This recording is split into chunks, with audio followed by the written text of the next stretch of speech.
코로나19 확산으로 경제가 최악의 길을 걷고 있어도 정부는 아랑곳하지 않는 분위기입니다. 이른바 반기업법 제정에 속력을 내고 있는 건데요. 기업들마다 경영 운신의 폭이 줄고 있다며 아우성입니다. 이지호, 신동호 기자가 차례로 보도합니다. 경제계의 강한 반발에도 불구하고 기업 경영을 위협하는 이른바 공정경제 3법이 국무회의를 통과했습니다.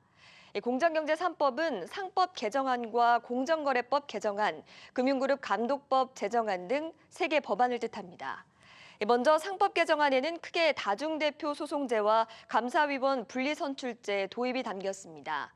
다중대표 소송제는 모 회사 주주가 불법을 저지른 자회사 임원의 손해배상 소송을 제기할 수 있도록 한 건데 소송 남발로 기업의 경영에는 부담으로 작용합니다. 감사위원 분리선출제 역시 상장사가 감사위원을 선임할 때 최대 주주는 보유 지분과 관계없이 3%에 대해서만 의결권을 행사하도록 제한한 겁니다. 전 세계에 전례가 없는 규제로 기업들은 대주주의 경영권이 크게 간섭받을 것을 우려합니다. 공정거래법 개정안은 가격이나 입찰 담합 등 사회적 비난이 큰 담합에 대해 공정위의 전속 고발권을 폐지하는 게 골자입니다. 이 전속 고발권이 폐지되면 누구나 검찰에 기업을 직접 고발할 수 있게 되는 데다 과징금 상한도 2배로 높아집니다.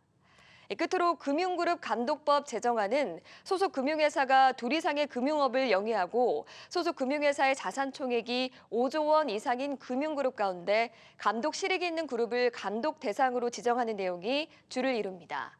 이 보험이나 카드, 금융투자업으로 나뉜 업권별 금융감독과 별도로 금융계열사가 속한 그룹사에 또 다른 규제와 의무가 부과돼 이중 규제라는 문제가 생깁니다. 이들 법안으로 코로나19의 미중무역 갈등으로 가뜩이나 어려움을 겪는 기업들의 경영 활동은 더 위축될 것이라는 우려가 나옵니다. 국회에는 176석을 득에 업은 여당이 있는 만큼 입법 절차가 일사천리로 진행될 것으로 보입니다. 이 현장에서는 어떤 목소리가 나오고 있는지 신동호 기자가 직접 들어봤습니다. 경제계는 공정경제 3법의 입법 취지에는 공감하지만 기업 경영의 자율성을 지나치게 제한하는 건 득보다 실이 크다고 주장했습니다. 특히 상법 개정안의 일부 조항들은 기업의 경영권을 크게 위협할 것으로 보고 있습니다.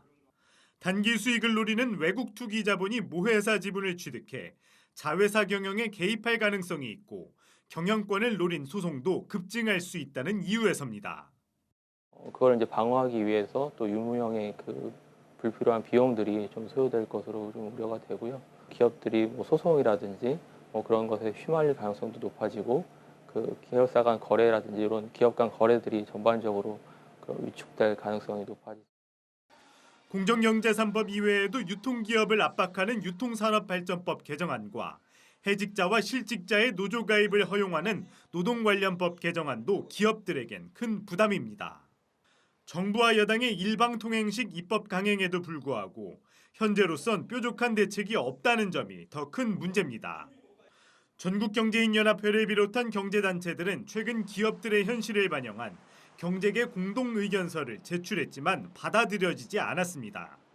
전문가들조차 아무리 좋은 제도라도 우리 상황에 맞지 않으면 득보다 실이 크다고 지적하고 있지만 이 또한 소용이 없습니다. 코로나19 상황이고 경제 성장이 마이너스로 들어간다 예상한다는 이런 어떤 국내의 경제 여건으로 길을 꺾는 측면이 있는 것 같고요. 제도가 추구하는 목적이 순수하다라고 하더라도 한국의 실정에 맞는지 안 맞는지를 다시 한번 좀 검토해서 각종 규제를 쏟아내면서 말로만 기업 살리기에 나서겠다는 정부를 믿고 투자에 나설 기업은 없다는 의미입니다. 한국경제TV 신동호입니다.